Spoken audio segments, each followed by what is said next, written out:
Hi guys, welcome to the channel. In today's video, I'm going to show you how you can change your email on Temu. So first you need to do is to open Temu application. So once you open that application, you simply need to click on you in the bottom and then you need to click on this gear icon on the top right.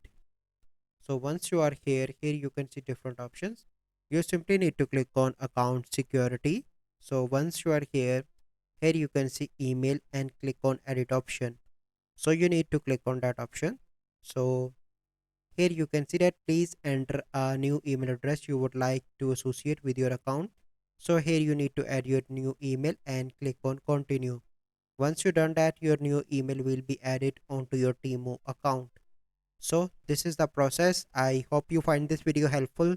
If you find this video helpful, must like this video, subscribe to our YouTube channel for future videos. We'll see you in the next video. Thank you. Have a good day.